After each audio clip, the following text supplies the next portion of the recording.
Welcome back to Snacktown Garage, guys. On this episode, we're going to get my dad's 1947 Willys CJ2A dugout, get her back on the road. And I don't know if you guys can see it or not, but it's starting to rain, and we're literally in the middle of nowhere with nothing but dirt roads to pavement. So we're going to get this thing dug out, get it back to the shop, and get on it and get this thing back on the road. Hey guys, before we get too far into the video, I want to be 100% transparent with you. This is the same video from last week's upload.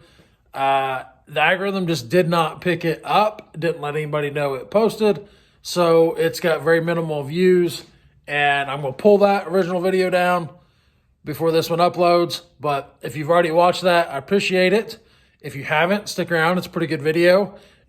I think my timing of posting it and the day I chose to upload it was a bad time with the holidays and everything. It just didn't get the views that it deserves. So with that being said, stick around, watch it. It's pretty good. Make sure you subscribe. We've got some pretty cool videos already in the works that'll come out next week.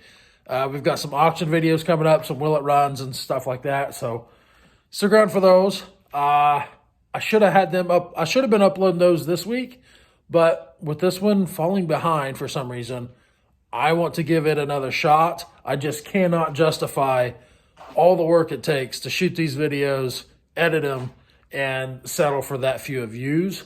So that's where we're at. I appreciate you guys sticking around with this. Go ahead and hit that thumbs up if you would, please, and leave me a comment. Let me know what you think of the video. And let's hope this round goes a little better. Welcome back to the channel, guys. This episode is going to be a little bit different of a revival than what you typically see here on YouTube. It is a barn find, but was found in our barn. This is my dad's 1947 Willys CJ2A. We've had this Jeep for a while, and as a lot of projects go, and hot rods and antique vehicles go, sometimes they just get pushed in the barn and forgot about. And that's exactly what happened here. We had this out in Moab roughly 6-8 years ago, something like that. I'm not sure on the timeline. And when it was out there, it lost ignition spark, if I remember right. For some reason, it died. I can't remember what it was, but I do remember that whatever died on it, we didn't have the tools or the parts to get it revived and fix it there to continue our trip. So we tow-barred it back to our trailer, our camp, and the trailer at home. I got pushed in one barn, and then it went to another barn, and then it came back to this barn, and here it is. It's just kind of been forgot about. Health priorities, other life priorities have made this take a back seat. And today we're going to change that. We're going to get this back going. Like I said, it is my dad's. He's wanted it going for a while. And today we're going to see if we can get that going for him. We'll dig into it, see what's going on. It's been sitting for quite some time. I'm not sure exactly how long, but I'm guessing the better part of 8 years. So we're going to go through the fluids and make sure everything's up to snuff, figure out what's going on. I'm pretty sure we lost ignition on it and there was something wrong with that distributor. So that's where we're going to start. But to give a little bit of history on this Jeep, after my accident in 2016, I became pretty interested in these Jeeps just for the simplicity of their mechanics. It was not very intimidating compared to a lot of modern stuff. So for my efforts of getting back into wrenching, this is where I started. And I had one that was almost identical to this just by coincidence. I'll throw that picture up here. That picture is when we brought this one home, if I remember right. And I never finished my project, unfortunately, and ultimately ended up selling it off after dealing with some more health problems from that accident. So anyway, my dad kept his. We did what I'm going to call a mechanical restoration on this Jeep when he got it. Meaning we went through the axles, we went through the entire drivetrain, all new brakes, everything on this Jeep mechanically was basically new. We ended up buying the drivetrain out of a restored Willys truck and put it in this. That individual had restored that truck, all original truck, restored it, the 134 flathead 4-cylinder, the 3-speed transmission, and an aftermarket overdrive. We bought that whole drivetrain as he took that body off and put it on a modern chassis. We bought all that restored drivetrain and put in this. We did not use the axles. These axles are actually out of a CJ3A, if I remember right. The original axles in this Jeep had the spiders welded, and it was done horribly. Ruined the carriers, ruined the thing, and chunks had came off, and the welds had broke, and it was just easier to swap the axles out. So that's what happened, but all that was new roughly 8 years ago. So basically everything in it is new, all new brakes, master cylinder, all that stuff, brand new clutch, and it has hardly had any miles on it. I think we've had it in Moab twice for Easter Jeep Safari, and did a couple local wheeling trips, nothing crazy. So it might have 2,000 miles on a mechanical restoration. We did not touch the body. This body is basically how it was when we bought it. It looks pretty presentable. It's kind of nasty, like most projects in a barn. It became a catch-all. So it's got oil and dust and scratches and stuff on it. That's what happens when you pile crap on your hot rod. So we're going to dig into it. It is, like I said, it is my dad's. He has had his own health problems that have prevented him from working on it. So Christmas coming up, I want to get this thing going for him. We're going to do everything we can to make it reliable as we can. It's a 47, you know what I mean? It's not a modern day vehicle, but we're going to make it as it should have been in 1947. And we're going to road trip it. Hopefully we're going to get it running and road trip it back up to him, and maybe sneak in a few trails on the way. We'll see. It is cold out. We have snow melting off the barn right now. I hope that audio is not bleeding over into this, but we have a lot of dripping going on in the background. So if you hear that, that's what that is snow melting off the roof. So it's going to be a cold drive to take this thing back to him. But that's our plans as of now. We'll see how it goes. And yeah, let's dig into this thing. I'll give you guys a quick walk around to this thing. And it is just as it came out of the barn. That's what I was talking about. Stuff's been set on it. I think that's oil. I don't think that's ate the paint. But it's filthy. It's scratched. Which, it was not pristine when it went in the barn by no means. I'm not meaning to imply that. But she was a driver, you know what I mean? We refinished the top side of these, or the base of these seats. We recovered those at one point because they were pretty cracked up. That's starting to break back apart. And here's that overdrive unit. So sometimes you get a lot of questions about these Willys Jeeps with all the levers. So you got your normal 3-speed here. You got your overdrive here. And this is just forward and back. That's all that moves. And then you have 4-wheel drive and 2-wheel drive on this lever, and then this is low and high range. So there's a little ball in that shifter you can remove and make it so you can have low range 2-wheel drive in these, which is pretty freaking cool. And there's like every accessory you can think of built for these. Trenchers. I think there's even a small backhoe attachment. See, what else is there? PTO. I mean, anything you can run off of a PTO, they put back there, and they put a 3-point in the back. A lot of these did not have a seat. This is a seat out of a CJ5, if I remember right, that we made bolt in there. But they make a kit that bolts in here, and I'll throw up some pictures of this stuff, that gives you a 3-point attachment just like a tractor. And that was kind of the selling point for these back in the day, was to make these usable on the farm and the ranch. So you'll see some of them. I think they even made a wrecker bed. There's all kinds of attachments for these. They even made adapters to put dualies on them.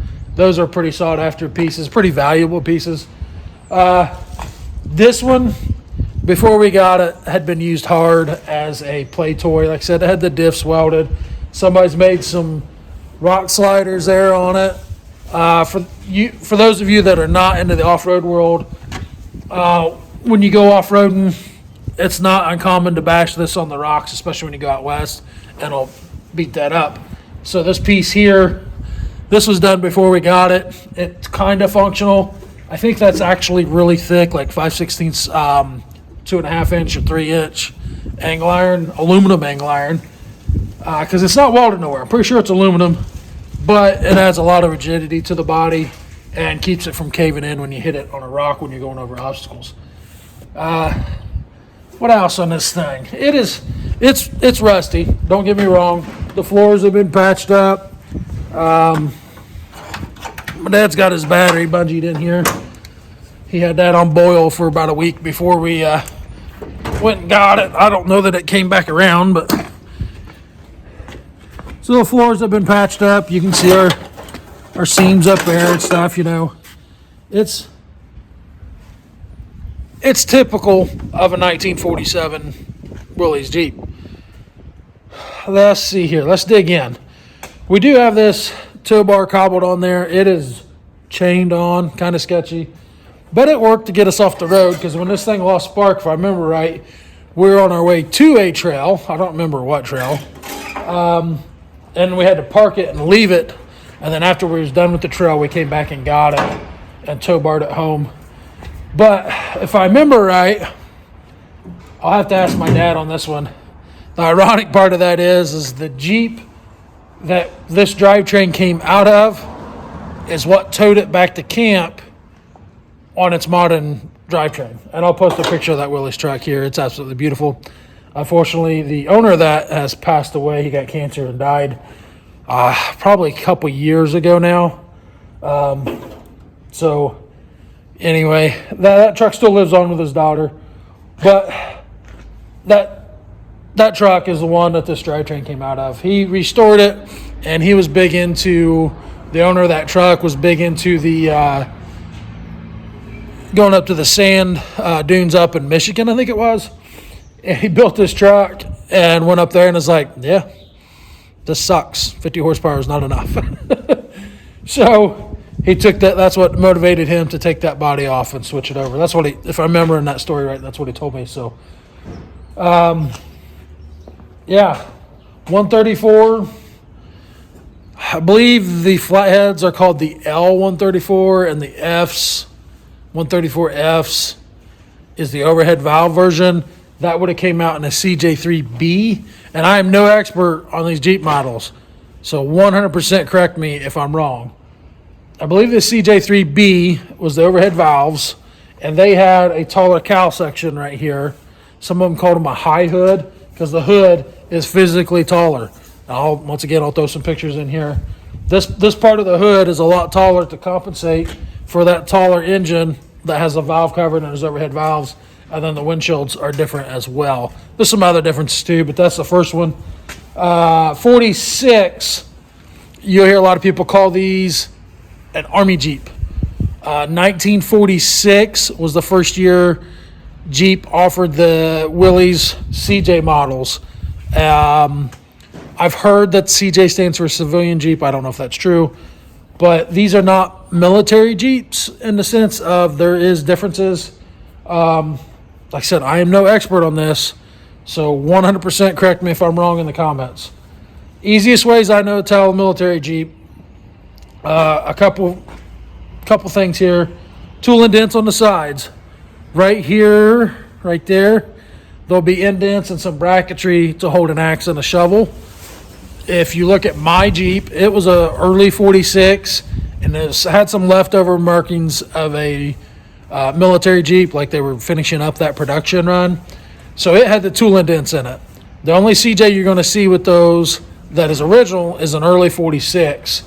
A couple other things that are on the military Jeeps. The grill is way different. These are real easy ones. The headlights are recessed, and they're made to where they can pop out from the back and be used as a work light.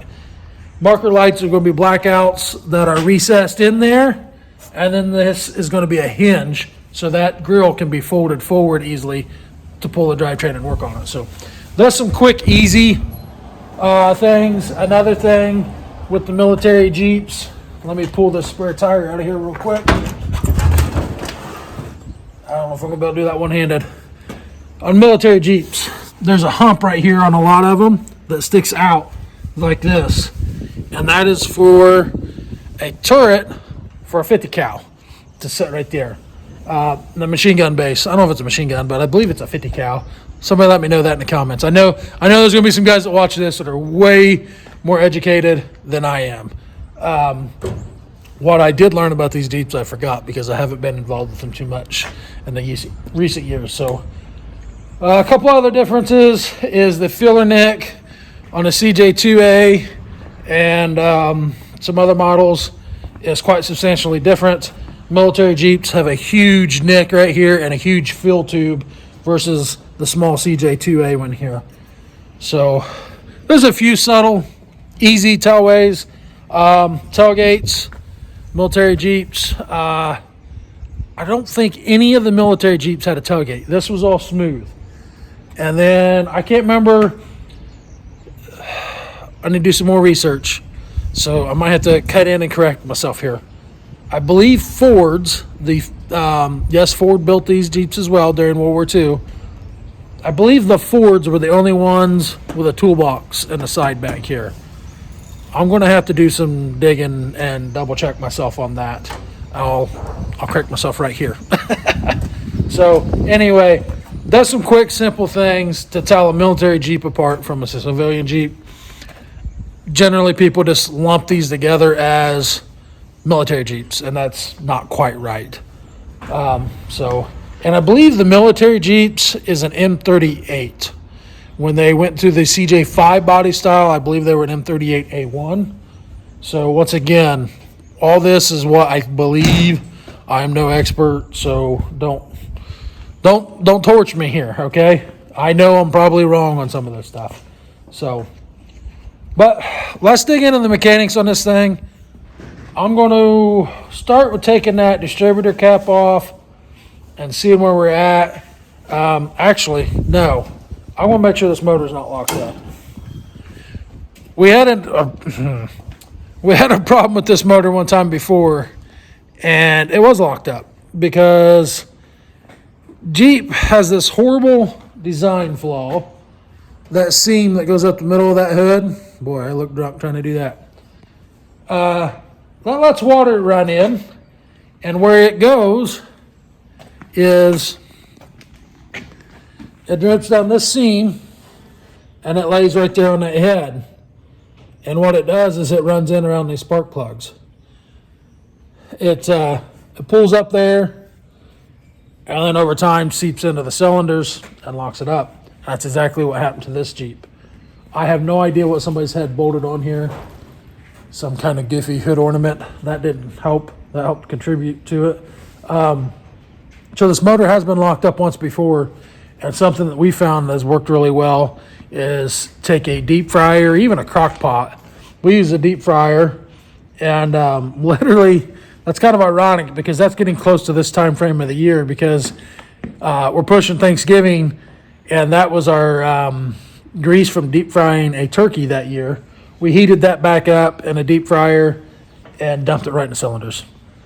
It wasn't stuck bad, but the combination of the thin oil and the heat was enough to break this motor loose. So we've had pretty good luck doing that. I've tried it a couple other times with success. So first thing is turning that fan. It's slipping the belt, and it's not moving that motor. This motor does not have hardly any compression. It doesn't take anything to turn it over. I'm pretty sure this thing's in neutral already. Let's see if it rolls. Yeah, she's free. Oh, that's not looking good.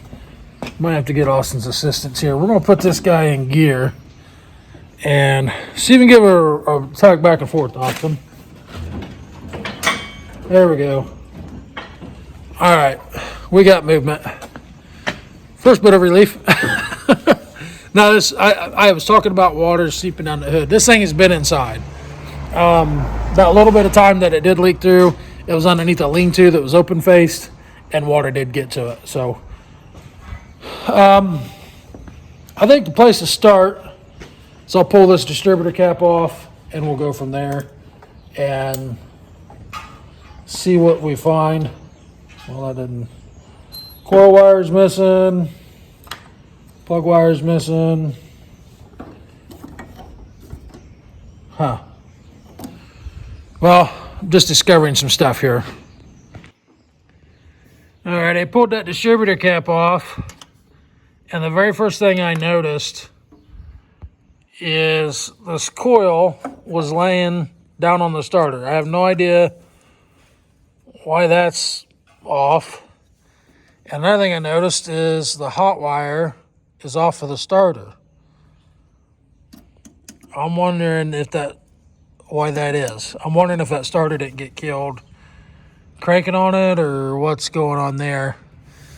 The vacuum advance is also missing off of the distributor. I don't know what's up with that. I don't remember any of those issues. I don't know why the coil wires or the coil's loose. I don't know why the starter's not bolted on. I'm not sure what's going on here. Well, I guess the place to start, we determined it's not locked up. We'll hook this back up. Now it's missing the nut. That's great. We'll get that hooked up. We'll throw a hot battery in it and see if that starter at least turns it over. I'm not sure why that's missing or why that's unhooked. Alrighty, we got our battery cable hooked up here. I don't know what's going on here because that battery cable didn't fit over the stud. So I had to take it off, drill it out. And when I say I don't know what's going on, I don't know that starter's been changed. Why would the battery cable no longer fit over it? So apparently at some point, somebody has changed the starter or the battery cable. I don't know why that would be off. I don't know why the coil's off. But anyway, we got that hooked up. We put the battery back in here. I'm going to have Austin sit inside and watch for smoke signals. And if we don't have any smoke signals, we'll give it a crank and see what we got and go from there. So go ahead and climb in, buddy, and watch for smoke in there. I'm going to hook this negative up. Okay, I'm not getting an arc when I hook that negative up, so that means we don't have any draw, or it means our battery's completely junk. So let's try maybe turn on the headlights, buddy. Which switch is that? Just start pulling stuff. There's only one or two switches. Probably that one over there. Pull that switch. We don't have headlights, so I bet that battery's junk. Go ahead and push the clutch in and try cranking on it. That's his throttle. Yeah. Yeah, we have absolutely nothing. So I bet you that battery's junk. Alrighty. Well, I gotta find another top post battery that'll fit in here, which might be interesting because most of the ones I have are like out of a semi. So we'll go locate a battery and be right back. Quiet. Well, I couldn't find a battery right away, so we put the charger on start mode on it. Go ahead and hit it, Austin, see what we get. Nothing. Try it again. Nothing. Got nothing? Nothing. I think our battery charger kicked off. I'm gonna have to find a battery. Let me shut this battery charger off and try again.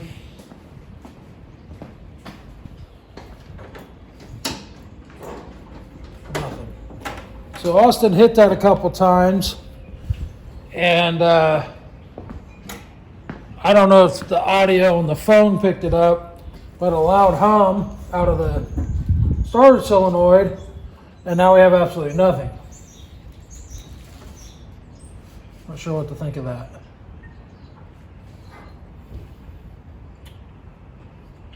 Maybe the solenoid's stuck too. But now it doesn't even click.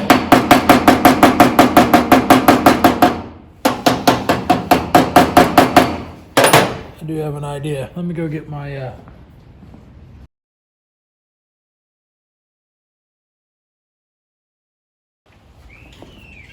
Alrighty, this will eliminate Austin having to do anything here.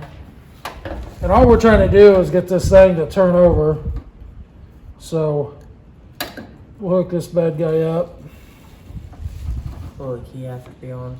No, not to make it turn over. We're bypassing all that. by using this. Turn that charger on, buddy. I hit start.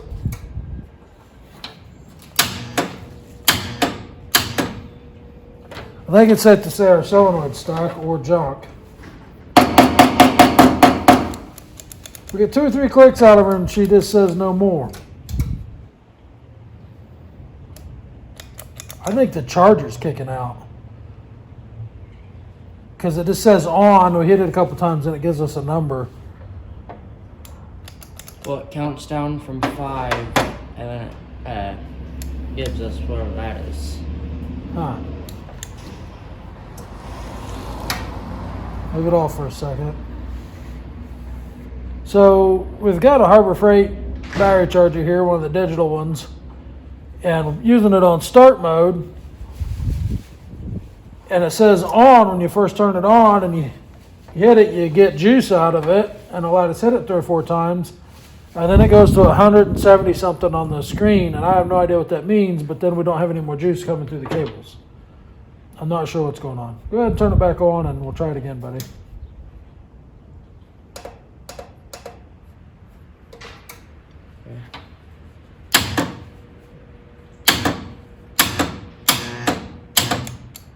Alrighty. Alright, turned off. That actually acted like that starter was stuck then. Or maybe it's bound up. Maybe it's jammed into the flywheel. That could be. I paid attention to the jump box or the charger that time. It counts down from 5. You have 5 seconds to get it started and then it shuts itself off. That's what it's doing. So I think what we'll do is leave it in gear and rock it back and forth and see if that starter isn't stuck on the flywheel. Hopefully we don't wreak havoc on all of our lights and stuff. Let's see if we can rock her back and forth a little bit. It's not in gear. Try again. I don't hear that starter. That starter never released. If it was stuck, it would have popped. And I never heard that.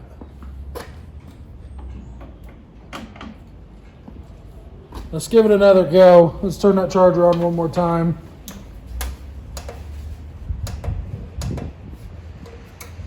Okay.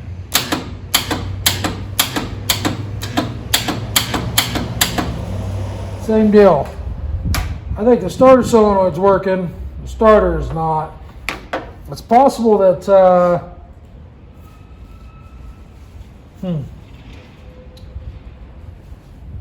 it is possible that that starter was bad and maybe we were taking it off. I don't know. My assumption here is purely assumption. My assumption is when this thing lost ignition, somebody cranked on it and killed that starter. But that still doesn't make sense why that battery cable wouldn't have bolted on. So I'm not sure what to think there. I guess we'll unbolt that starter real quick and bench test it and see what we get. It's literally just 2 bolts that holds it on and a cable, so it's not hard to remove. But we'll start there and see what we get. I'm going to take this battery. When we hooked this battery up, my charger showed that it had 6.8 volts in it, so it's junk. But that doesn't mean we're not going to put it on boil and smoke it for a little while and try. I don't know. I think I said it earlier. I don't know that I've got one small enough to go in this at the top post. We'll have to look around and see what we find.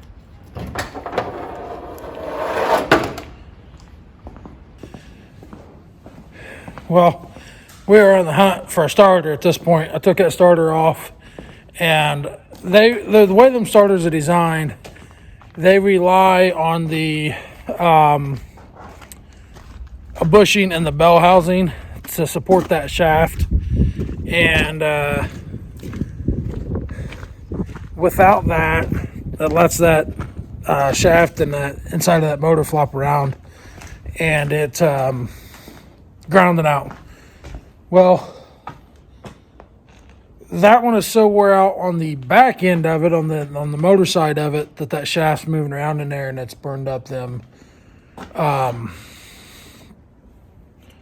Yeah, drawing a blank here. It's junk. That's what I'm trying to say. Needs rebuilt. The only place around here that rebuilds those that I'm aware of and that I trust is about an hour away. So what I'm doing right now is I'm digging through one of our parts Jeeps. See if I can, the phone won't zoom out. So anyway, digging through one of our parts Jeeps in hopes to find a starter. Found an oil bath breather, a tube, some dashes for different trucks. Is that a starter right there? It's a starter, I think. I don't know if that's to this one. Nope, that's a generator.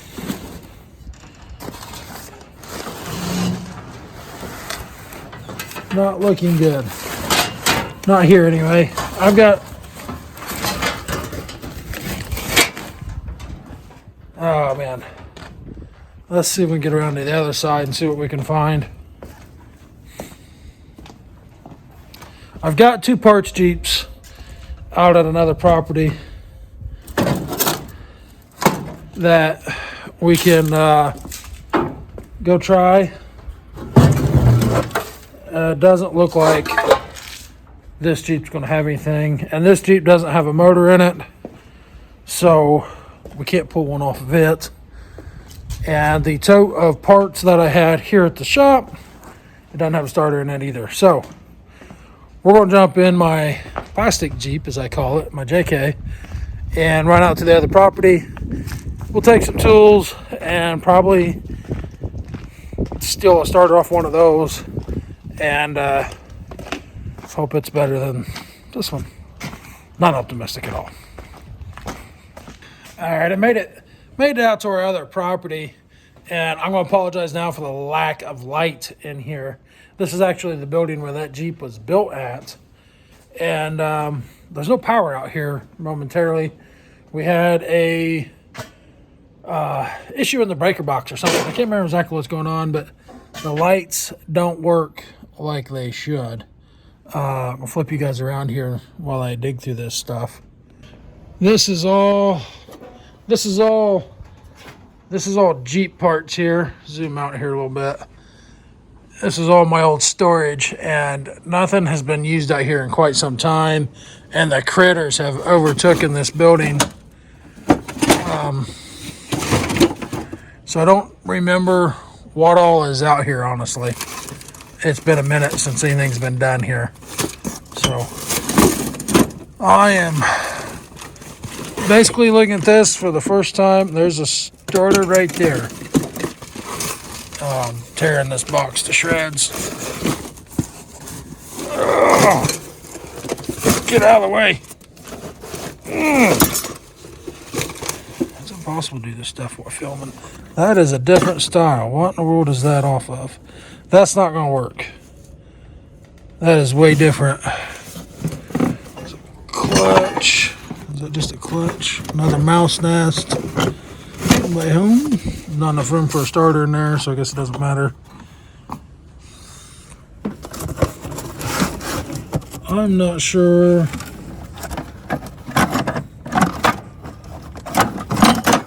Wipe remover. I'm not sure what that starter's off of.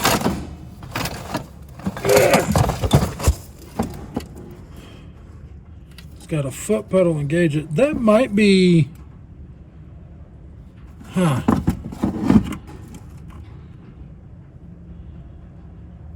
I might be able to take this apart and use it, but that nose cone is definitely different. I don't know what. That thing's super light. I don't know what that's off of for sure. If it's Jeep, I don't know if those used. Maybe those use different types of starters throughout the years. I don't know. See what else we got in there. I can't see, so I'm going by feel here. I think I know what that's to. That is to that 3-cylinder diesel right there. That 3-cylinder diesel was what was going to go in my Willys Jeep, and it never happened. After seeing them other parts in there, that makes sense now. I'm pretty sure that that's what that is. But then again, no, it doesn't, because that has a foot pedal. Has this piece here, that's for a foot pedal start actuator thing. I don't know what the right term for that is. You push a button on the floor to make it crank. I bet you that is not Willys, but it's got put in the Willys department because it was supposed to go in a Willys eventually. So let's keep digging. Steering column, drive shaft, another box of crap that's heavy. Plastic stuff, jerry can stuff.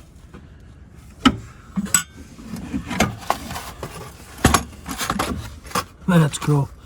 That's probably from the 70s or something. It's hood latch, hold downs for the Jeep. Shifter fork. This is full-size Jeep. Part of a transfer case. Doesn't look like there's any starters in this mess. Which honestly I didn't expect there to be. Trying to tell what this is. Is that might be a starter? Ouch.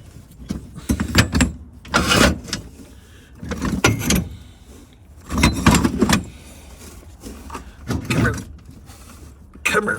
Come to daddy.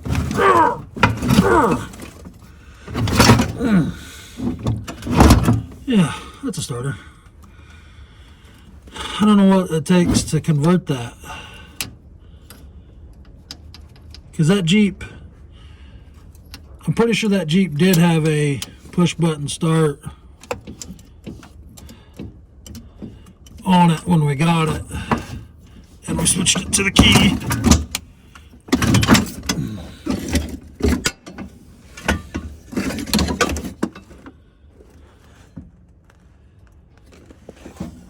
Oh. Some of you Jeep guys that are watching that are smarter than I, educate me on what had a key ignition start and what had the foot pedal start, because I don't know, but I would like to have a starter that uses the key. We're gonna drag this one out. Yes, I know I shouldn't be carrying it like that. Not now, so I can take this motor off maybe, I don't know. And I'll go out there and I'll see about taking the starter off of these other two parts Jeeps I got out back here in a second. I gotta walk back here. I've got two more Jeeps stored back here in the woods that are really, really rotten. That's all they're good for is parts. We're gonna go back here and see if we can get to them, and maybe we'll get lucky, the starter being the seat or something like that. I'm not that optimistic, but here's the first one. And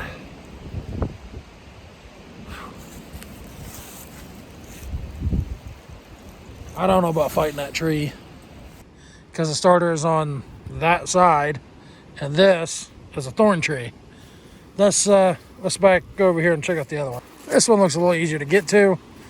I don't know about one of them starter being any better than the other one. Look at that plan of attack. I don't know whether to go around that way or what. I guess first place to start, let's see if we can get the hood up. She's a little nutty. Oh. I'll set that there. I can reach that from the other side, and I got to make it to the other side somehow to see if it even has a starter on it.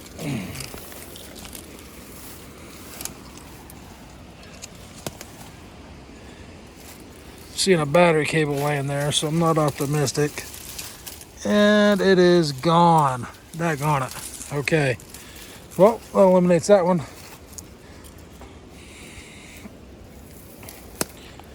Oh, these freaking thorn trees are horrible.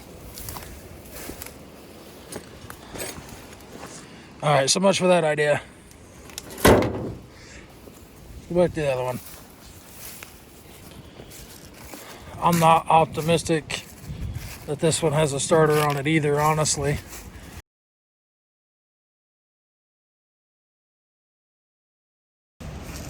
Alrighty, let's try this again. I don't know how much we lost, but or where I was at in the video, but we ran out of storage on the phone. So we checked one Jeep and the starter's already gone. And this one that's a thorn tree that is keeping this one secure. And of course the hood is latched on that side. So I gotta wedge myself in here and fight these trees somehow, thorns, and get this side. It's not latched. What is holding it? What is going on? These do not have a hood latch. What?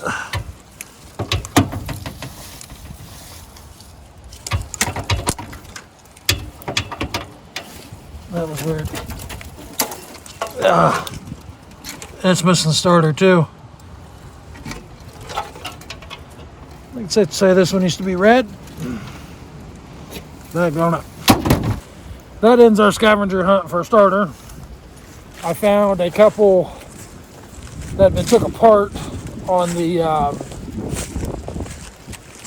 workbench as I was walking out of the shop, and I did grab those. So we have one that is a foot pedal start, and two that have been took apart, and then the one off the Jeep that doesn't work. I'm gonna go back and throw them all up on the bench, and I reckon we'll take them apart and see what we can cobble together, and I'll get back with you guys after I tear into those.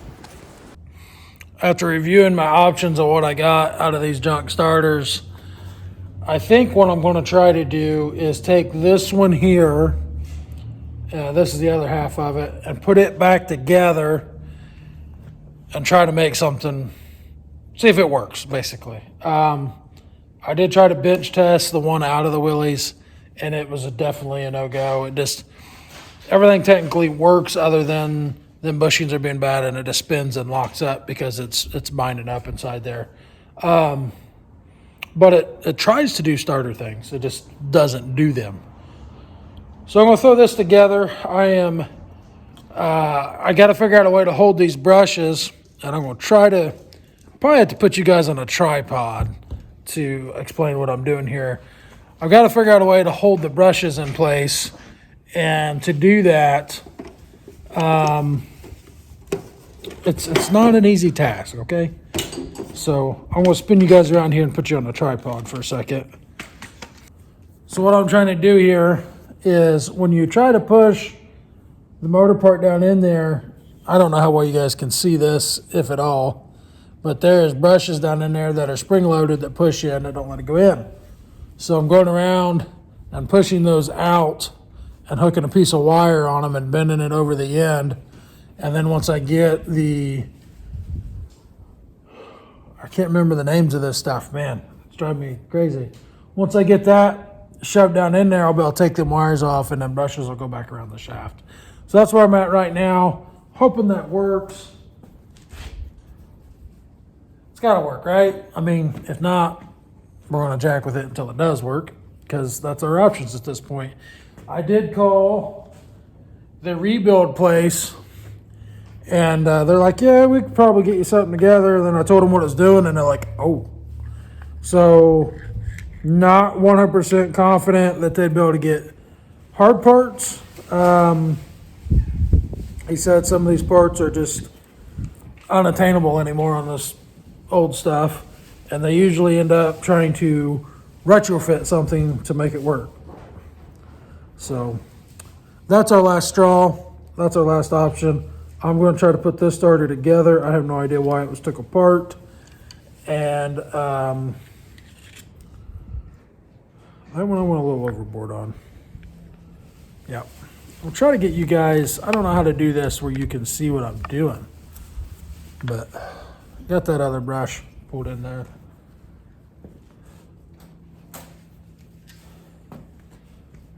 So I did have a friend send me an article where guys are using Toyota starters to, or it wasn't an article, it was another YouTube video. Guys are using Toyota starters to repair these. I thought that was interesting. And that kind of tells me that you can't get parts for them, because why else would somebody retrofit Toyota stuff onto their Willys? So try this, do this where you guys can see. I just dropped my little wire. So sticking that, yeah, just can't see. That's just no good way to do this. Try bringing a light closer here. I don't know how to do this. Not set up for this. Let's see, is this going to help or not? Not really.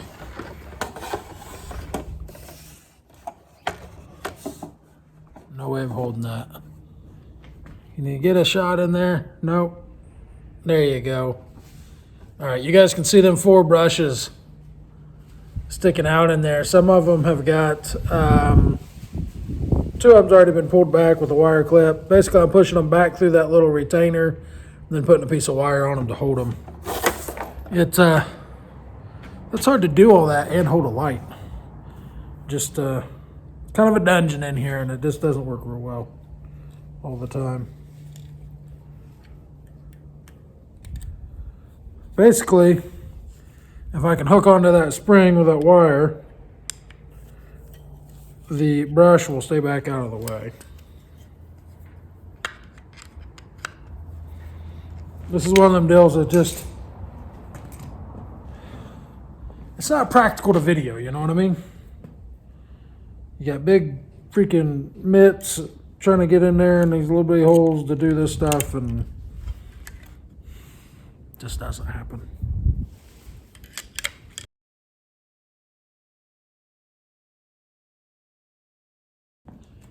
Somebody out there in starter land or YouTube land will tell me if that starter's good or not, or if that looks right. I don't know.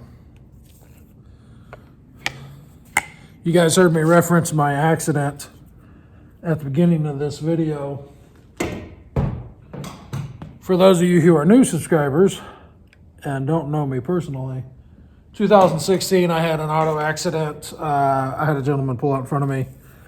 He was looking through his McDonald's order and let his foot off the brake and drove out into traffic. And one of my bushings or brushes, let his foot off the brake after going through the McDonald's drive-thru and pulled out in front of me, and I T-boned him. And I ended up in bad shape from that. End up with the brain injury and spinal cord damage, and from the brain injury I ended up with what's called post-concussion syndrome, which is really common in pro football players, and that is like the worst migraine you've ever had in your life times 10. Mine lasted 4 months, I think, 3 or 4 months. There's nothing known that will relieve that pain either. There's no pain meds on the market that affect that, because it's your brain shorting out essentially. So that was pretty amazing times. As a result of that, your brain's not meant to handle that trauma, and it really messes up your regular ability to do things like your memory and stuff. So most of my memory is gone. I used to be able to rebuild starters and stuff blindfolded. I have a hard time with all that stuff now because I just don't have the memory. So, and that is not wanting to set in there for some reason. I don't know what's holding it up. I think I get that bushing out and maybe put it on the shaft. So that was in 2016, and fast forward to just over a year ago, I had I'd say truck driver, but that's a strong word for what this gentleman was. He was driving a semi, and 2-lane divided highway, so 2 lanes going each way. Did that just go together that easy? I guess that's what I need to do to begin with, huh? Anyhow, last August, year and a couple months ago, had a gentleman who shouldn't have been driving a semi, who was. We were both going on the road. I was in slow lane. He was in a hammer lane. His lane ended, so he thought he could just take his semi and come over on us, and did me a bunch of damage again. So, yeah, my brain is not what it should be. So the little things that you guys see me missing on that are blatantly obvious, that's why. And a lot of times when I do finally see them, it's like, good grief, you know what I mean? So, a little bit of explanation about where I'm at there as far as in my health and what I was referencing earlier. But enough of the negative stuff. The good thing is that went together. Now I got to find some screws to put this together. We're going to bench test it and pray that it works. All right, this is the one that was in 2 pieces. You can kind of see in here now. Well, not really. Anyway, that's the brushes I was trying to get pulled out. We got a temporary ground hooked up, and let's see what we get. Oh yeah, beautiful.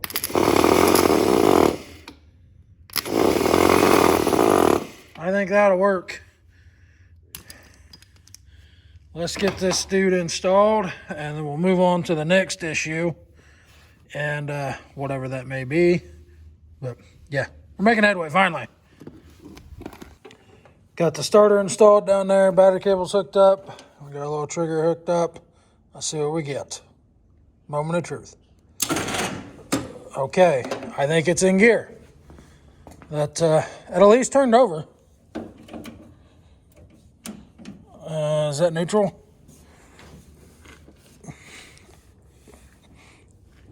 That appears to be neutral. All right, let's try this again. That sounds like a dead battery. Let's hook the charger back up and give her some more woo pals and see what happens. All right, let's see what we got.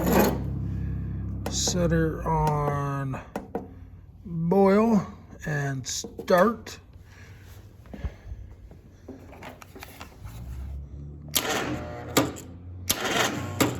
She's definitely tight.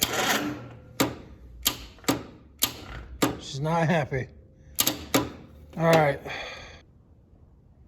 I don't know if we're fighting a dead battery with the jump pack. That thing should have just whirled over. So we got a lot of variables going on. I don't know if that starter's right. We know it's probably not.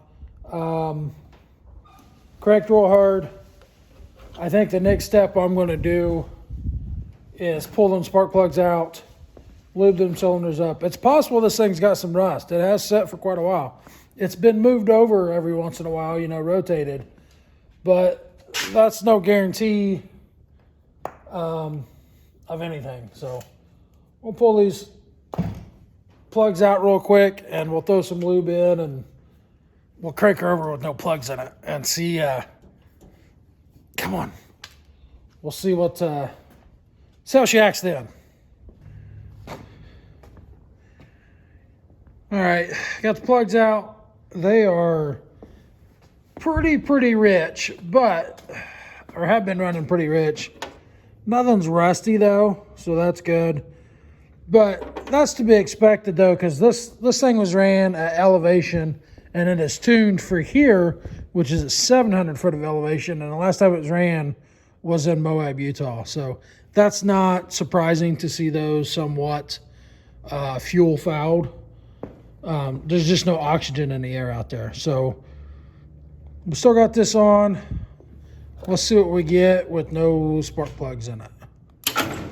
Oh, no better. Oh, I bet that, let's try this. Yeah, that battery's just not holding up.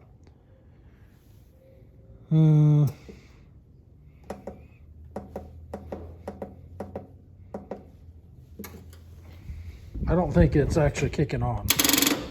Yeah.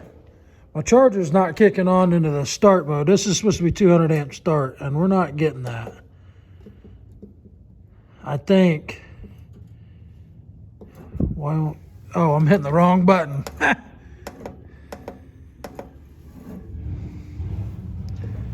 Let's put her on 40 amps. Let's see what we get. I think I need to go get a battery. I think that's where we're at. Obviously, even though that says good, it is not. Yeah. Yep. I think that's our culprit, and if we keep trying on it, we're going to end up smoking that starter. Let's try it one more time. Go to 200 amps, hit start. All right, let's see what we get. There we go.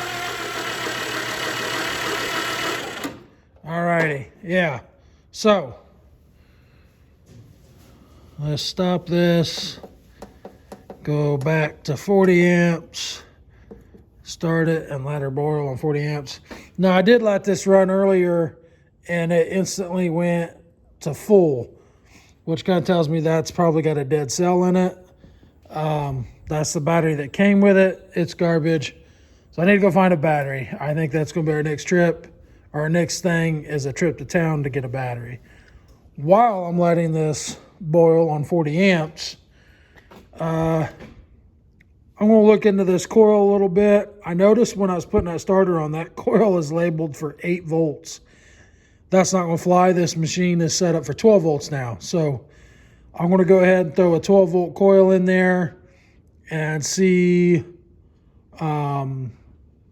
what we get. Make sure we're getting juice and everything there. And then we can crank it a little bit and see if our points are firing real quick. I didn't go get a battery, but I did find one that I shoehorned in here. And this battery's got more horsepower than the motor does, so it should crank it over just fine. We're going to kill this light so we can see them points a little bit better. I think that other one will be okay. But let's see if we get any spark this time.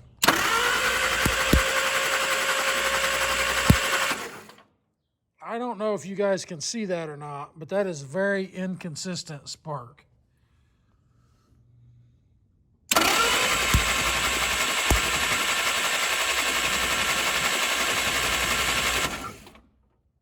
It's only sparking every so often, and when it does spark, it's very, I don't even know what to say. It's all over the place. It's very erratic.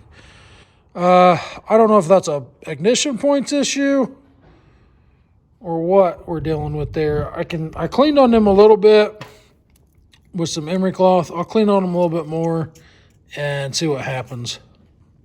Yeah, I cleaned them points some more. Let's see what we get. So what should happen is, for you that don't know, that little gap right there, every time this comes up, that little spot right there, that's what your points actually are, is that little gap right there. There it goes in focus. So every time this comes up and that gets a gap, there should be a spark there, and I don't think we're getting it like we should.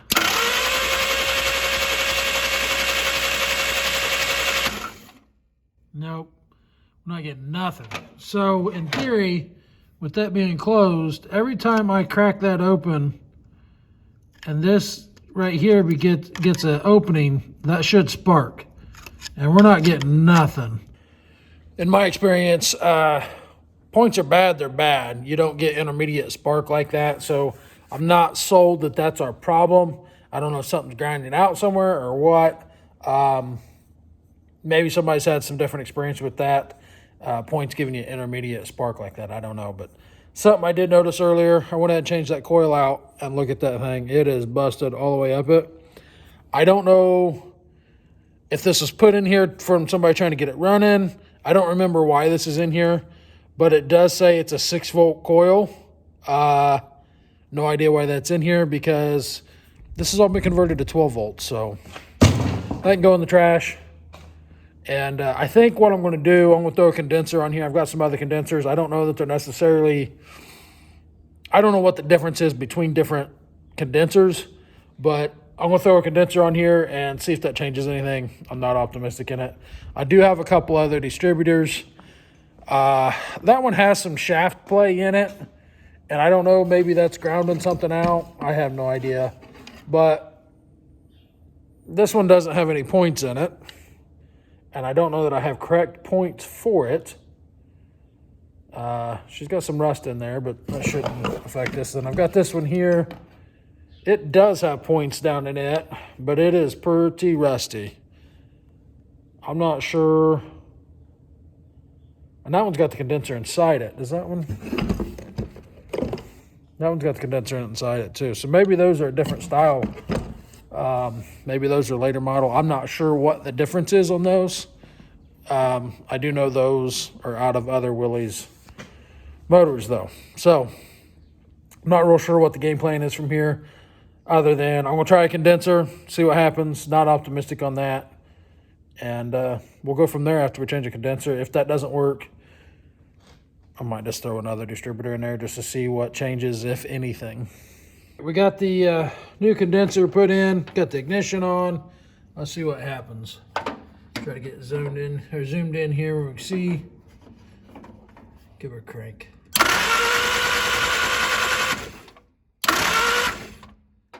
Nothing. That did not make a difference. Let me think here.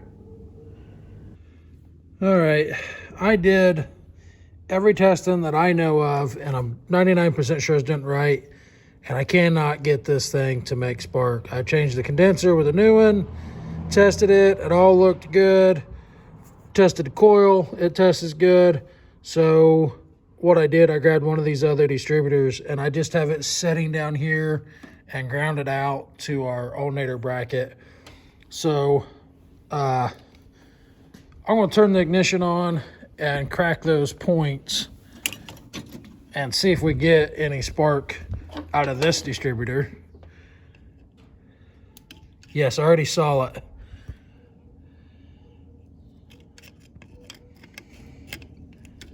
Boy, it's hard to get in there. I'm trying to do this one-handed without grounding it out. No, I'm not seeing it.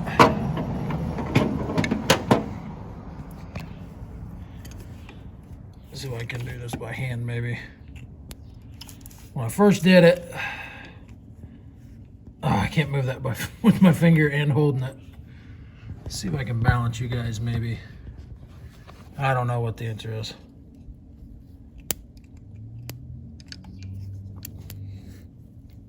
Well, that worked. I twisted it like that. Well, I got you guys where you can't see.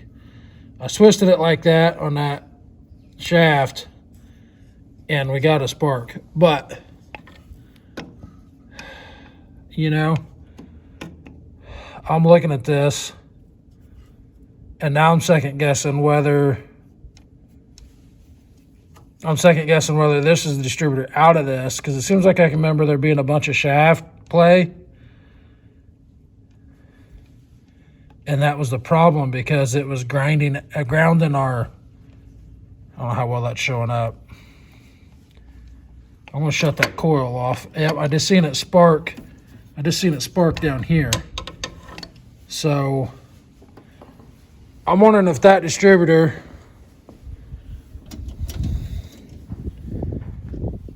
I'm wondering if that isn't the distributor we took out of this and we put that one in, because this one was grounding our spark out.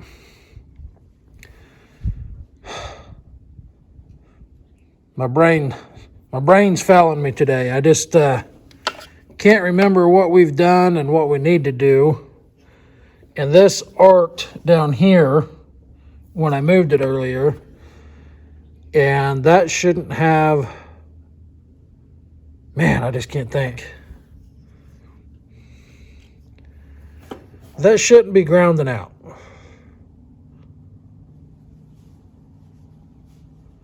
I don't know. I think what I might have to do is just put that distributor in and give it a shot. It's at least making spark at the ignition points where I don't feel the other one was. It did periodically to start with, but it was very intermediate and broke up. I'm not sure what to think. Let me look at this other distributor and see how much play it has in that shaft.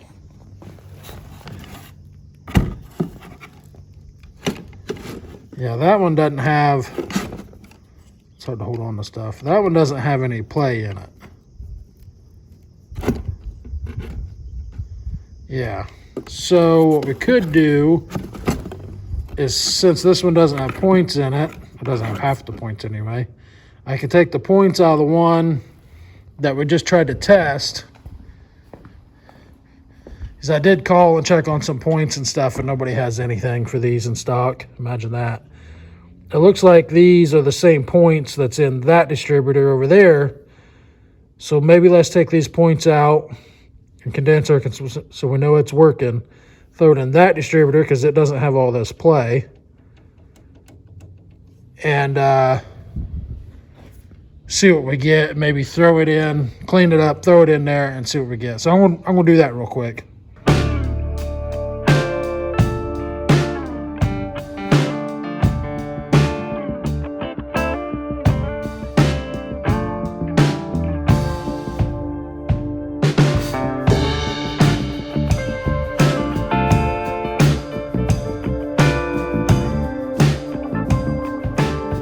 Okay, distributor's in, points swapped. That fought me a little bit, as you can see in the picture or the video there. It is together though. Let's hook this bad boy back up and see if we get some sparkles. Turn the ignition on. And where's my button? Let's see.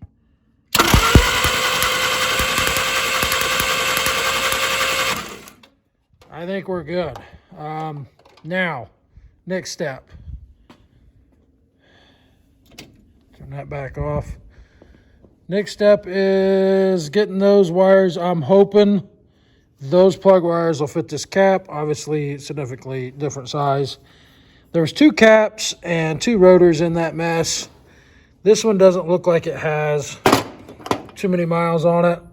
So I'm going to assume that. Throw it back on there and figure out the firing order again real quick, and we should be able to fire up. I guarantee you that carburetor is going to need going through. It was left with old ethanol gas from out west in it, and that's what's in the tank. But maybe it'll run on it. I don't know. I did notice that when we were cranking it, it did build, yeah, that ball of dirt over there is a fuel filter. That did build fuel pressure, so if the stuff's flammable, I'll run it out. I don't care. But we'll dilute it. Once I get it running, I'll run it up to the gas station and top it off. But let's throw some wires on this thing real quick, and I'll bring you back around once that's done. All right, we got about I don't know. I guess it's technically a 50% chance of getting the timing right and not being 180 off, but I just realized I don't know where the freaking coil wire is at, so let me go find one of those and we'll try to get this dude fired up for the first time in quite some time. So let me go find a coil wire. Like I said, I don't know why that's missing, but let's see if we can find that dude.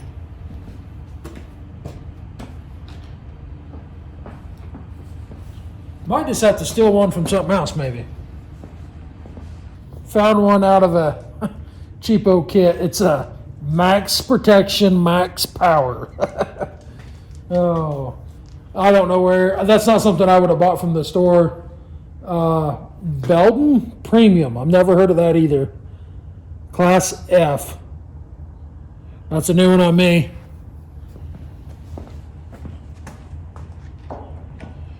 If I was to guess, this came from an estate or something that I bought. But the whole kit's there. Not that I'm real worried about breaking it up, you know what I mean?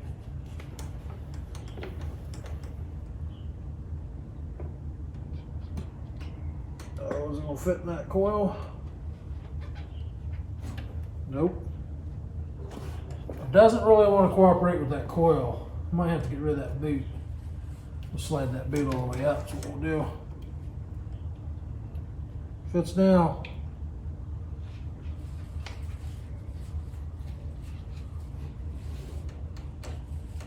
Good enough for now. It's not on there right, but. All right. I guess the first thing to do is I'll go ahead and turn her on. I don't know that I've got any gas in the can here.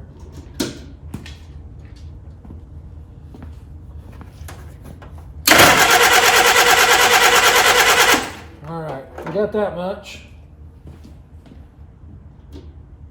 Let's find some go juice somewhere. Might have to go get some.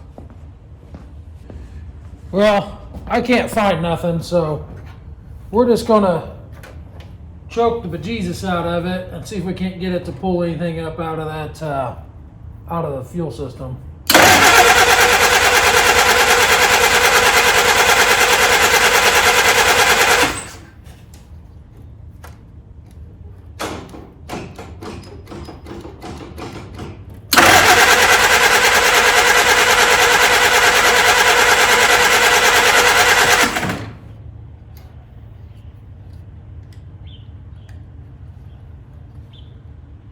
I think I slid.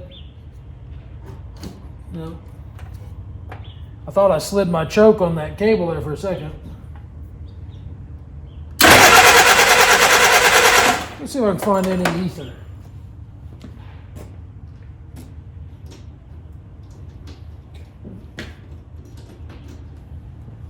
I'm an idiot. I didn't have the key on.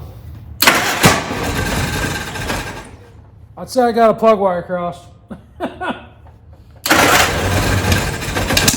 Yeah, for sure. All right. Let me do some Googling because I thought I had that remembered right, but I apparently did not. On a positive note, it runs. 134. Fire in order. I had 2 and 3 switched. Wasn't as bad as I thought it was. All right, let's give her another whirl.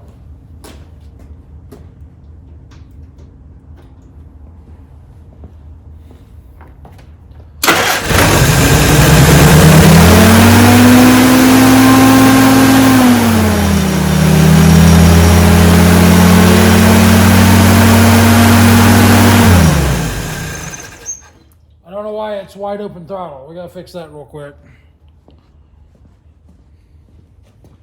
But very, very minimal smoke. I don't know how much of that you guys can see, and I don't know why.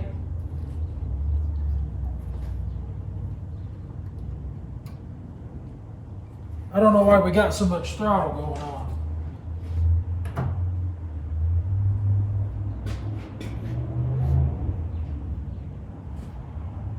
I don't know. Let's see.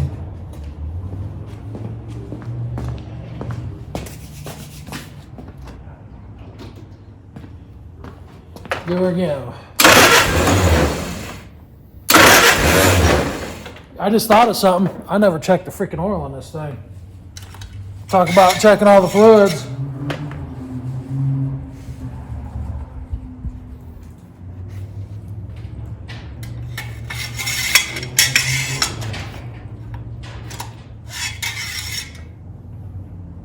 It's like water, but it's clean and it's full.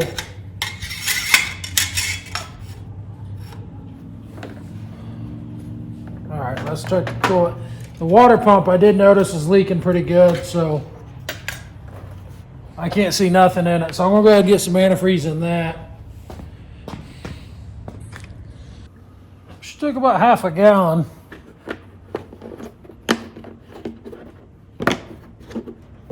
It's not completely full, but it's full enough. All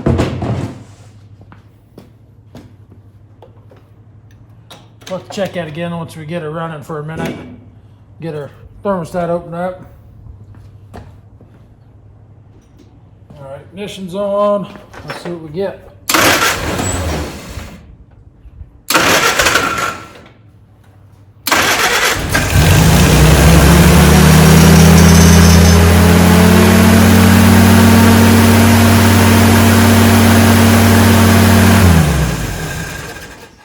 I don't understand the idling at 8,000 RPMs. I don't understand that. I'm gonna have to go ahead and clean this off here real quick, and before it all ends up on the floor.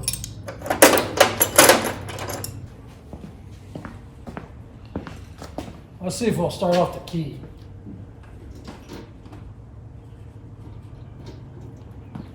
Not when you unhook the battery, it won't. Dummy.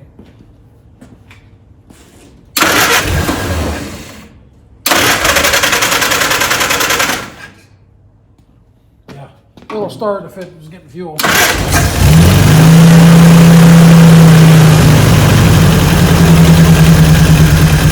didn't change anything.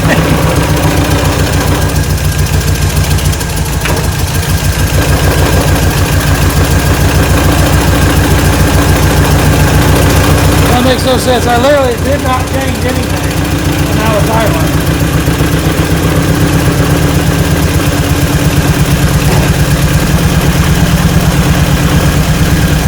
I think she runs pretty good for that old ethanol gas that's in there.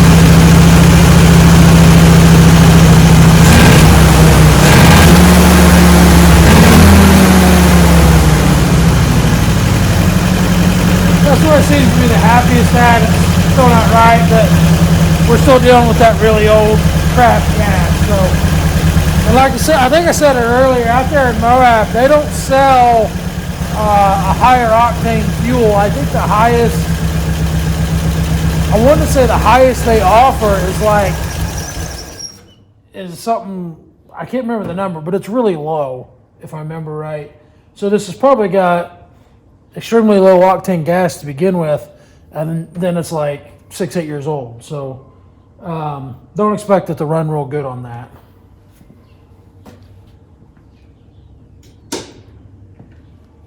But I think what I'm ready to do, I'm going to check some air pressure in the tires real quick, and then the gas station's only 3 blocks. I'm going to check, make sure the tires ain't completely flat, and this thing doesn't weigh enough to actually squish a tire when it's pretty well empty. So I'm going to check those. The oil in the transfer case and the transmission and the axles and stuff, it's not going to be low enough that driving at 3 blocks is going to hurt anything. So I'm okay with that.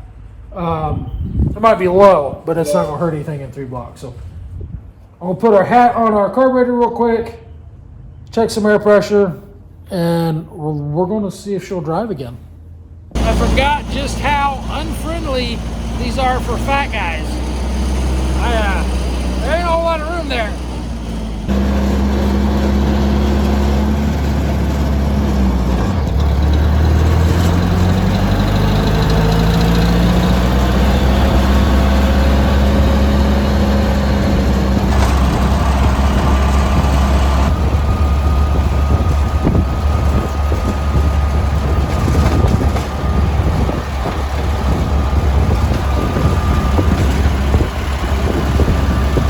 It is the next day, and I'm pumped to get this thing done. We had a pretty good test drive last night. I put, I don't know, 10 miles on it, something like that. And the one issue we do have is that water pump seeping. It doesn't seem to do it too bad while it's running, but we have a little bit of a puddle in here this morning. And so I checked around, talked to some friends that are well-versed in these Jeeps, and unfortunately there's not a good rebuild kit option on the market for those. There is some out there, but the quality's not the greatest is what I've been told. So we're just going to let that be for now and let it leak, essentially. I drove it, 5 miles, and it started getting warm, and filled it up with water because that's what we had, and never had another problem out of it. And that's all it leaked all night last night. So I think what happened was when I filled it up here at the shop, I don't think I had it warm yet, and it had an air bubble in it. As soon as that air bubble bubbled out of it, it started getting warm. Because once I filled it up, we put some more miles on it, never had any problems. So that's where we're at now. I'm going to jump underneath this thing, go through all the fluids real quick, and then I'm going to go get a battery that is slightly smaller. I mean, if you look at this battery, it's literally the same size as the motor almost. I'm going to get a slightly smaller battery, and then I went to one of our other buildings and picked up, you can't see it, but there's a winch buried in here. These are all parts that my dad had collected over the years that I'm going to get back to him so he can store with the Jeep. But anyway, there's a winch in the bottom of there that he had got some time ago, and we started building a winch mount for this, and I'm going to finish that up for him hopefully before we go. My plans for today, it is now like 10 in the morning, and the hottest part of the day today is going to be around 3 o'clock according to my weather app on my phone. And that's going to be 65 degrees is the hottest part of the day. So from 3 to 5, 6 o'clock, it's going to be mid-60s. So my goal is to have this done in that time frame and be able to drive it and road trip it back up to him. And we're taking some scenic roads. We're going to see what kind of cool stuff we can see on the way.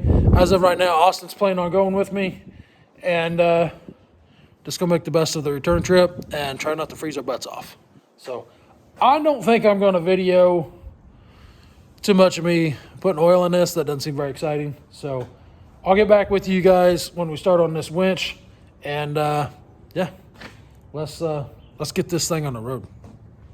All right, we got the tow bar off of there, and we just had it jerry-rigged on there with some chains wrapped around here, so it wasn't a big deal. But got the winch dug out. That thing's brand new, but it's set in the barn for forever. And it is a 12,000 pound, but it is a no name, so it's probably actually like an 8,000 pound. But it's way more than what this little Jeep needs. I think these only weigh like 2,300 pounds or something like that. I can't remember, but anyway, we need to figure out this mount. I'm not sure what I had planned on doing. I knew I wasn't done with this, but those welds there look really cold. I don't know what I was doing there. The rest of it doesn't look horrible. This was built, or started to be built, pretty soon after my accident. So going back and looking at some of the stuff I did back then is some of it's pretty sketchy because I did not have the brain power to be doing stuff that I was doing, but I did it anyway. So anyway, I'll probably burn a better weld on that. That's just sitting on top. The rest of it doesn't look horrible. I've seen better and did better, but I think it'll be okay. And that's welded all across up here too. This plate here is. So it's got quite a bit of weld on it. And then the winch obviously bolts in here. I don't remember what I had planned for the back of this. I don't think it needs a whole heck of a lot. And this is down lower. That looks like that's down lower than the frame.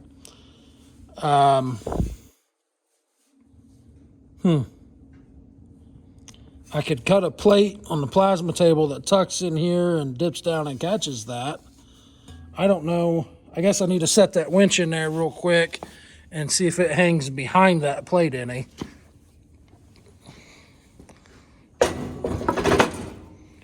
Doesn't look like it would.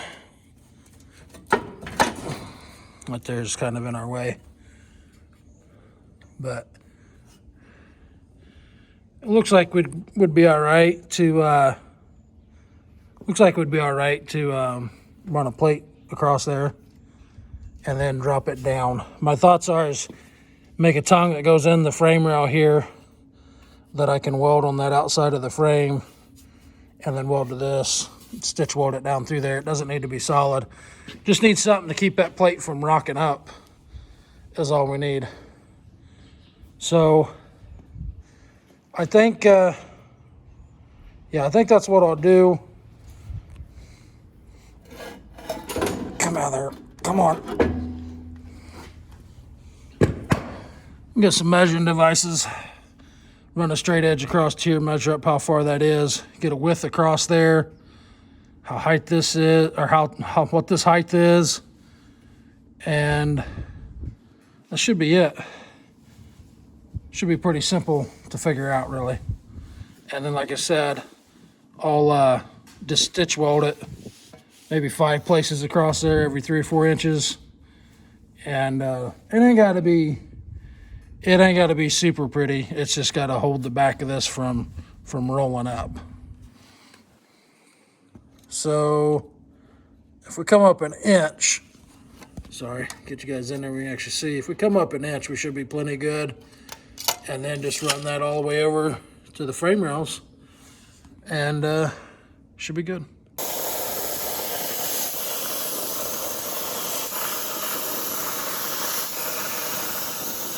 This table should have water in it, but unfortunately I don't get to use it like I'd like to, so a lot of times the water literally evaporates out of it, so not a big deal. It just makes a little bit more smoke.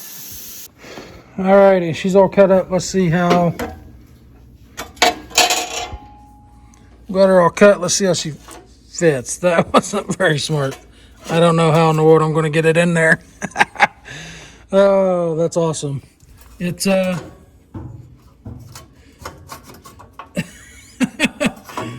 don't know.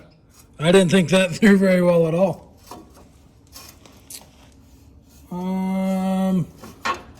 Let's get rid of that. I don't know how I'm gonna get that in there. I might have to cut that in half and then weld it back together to get it in there. That was oh, that was pretty stupid of me. I don't know.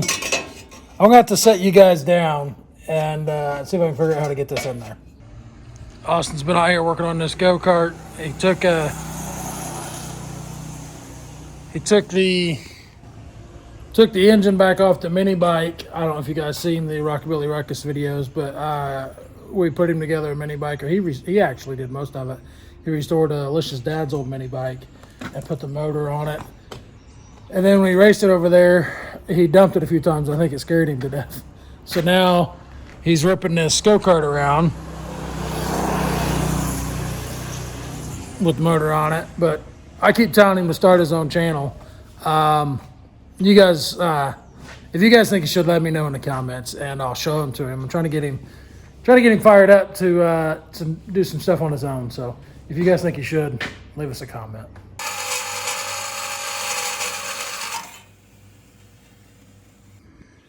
Well, there she is. I think that'll work all right.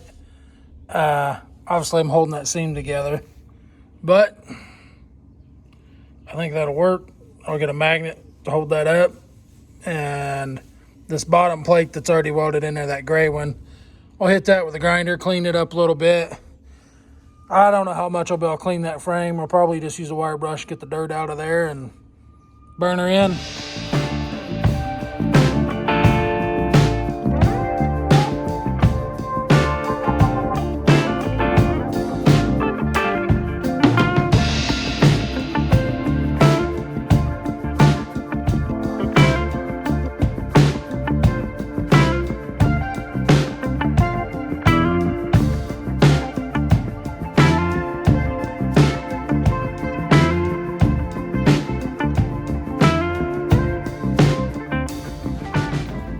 Not the prettiest, but it'll work.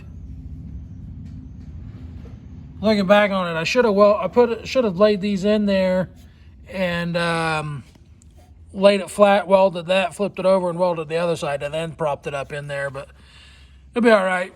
It'll do what it's needing to do. Going to throw this bad boy in there, make sure our bolt holes line up, and go ahead and well, actually, I was gonna say we'll go ahead and bolt it up, but I want to hit that with some paint real quick before I do that.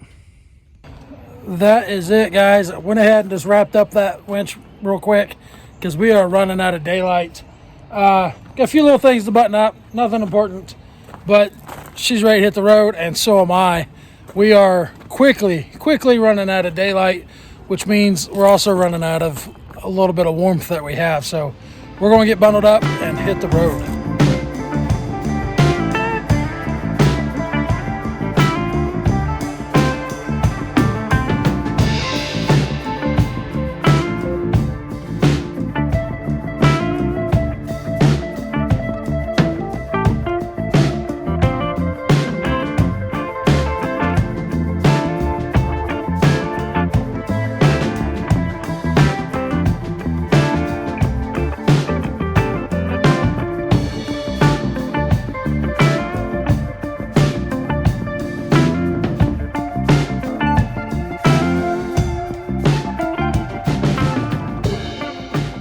Well, we didn't make it very far. I don't have full throttle for some reason, and it doesn't seem super happy. I'm not sure what's going on. Reach around in there and hit the gas pedal, buddy. Just reach in and push it down with your hand.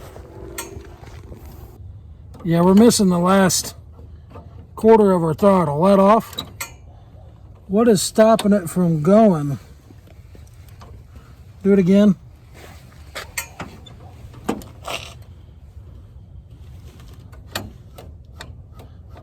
It's barely moving out here. I think it's just got slop in all the pins. I can't quite see that back pivot point, but that doesn't look right. It doesn't look like none of that's moved. I don't know, this here just looked like it was out of place, but I don't know. It's nothing that's gonna hurt anything. I just can't get wide open throttle, which is a lot. Hold that for me, would you? That's when you only have 40 horsepower and you can only use 30 of it. That's a big difference. So that water pump was seeping. Nothing looks wet right now, so hopefully we're all right. There is some heat in that radiator, but I don't think it's overheating yet. Yeah, it looks like there is some antifreeze coming up right there. Maybe that's dry residue. I don't know. But we did pick a heck of a spot to take a look over of the rig. This covered bridge, I'll do some looking, but at one point this thing had washed away. If you look down here, well, you can see that bridge used to be a lot lower, and we had some floodwaters. This is way back in the day.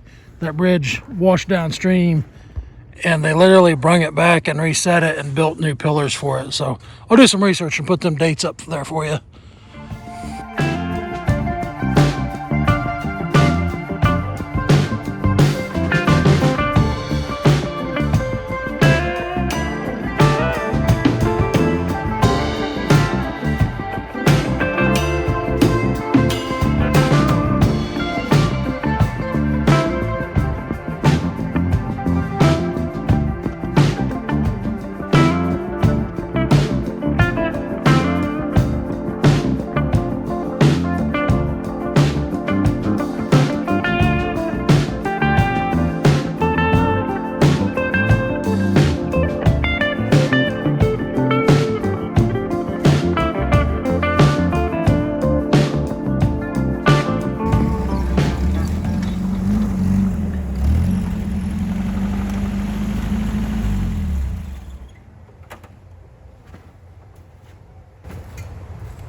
that's gonna make it a wrap on this one.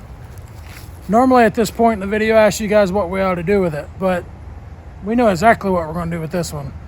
We're gonna do our damnedest to not let it sit and be neglected. We're gonna use it. Make sure we get it out every so often and actually run it. I'm gonna apologize for that time lapse on the way here. We tried a new phone holder. First time using it, it's also gonna be the last time using it. It ended up just falling apart on us on the way here, and Austin ended up just holding the phone for the rest of the way. So if you guys would, hit that bell, subscribe, leave us a comment, let us know what you think, and let me know what you think we ought to try to rescue next. So we'll catch you guys on the next one.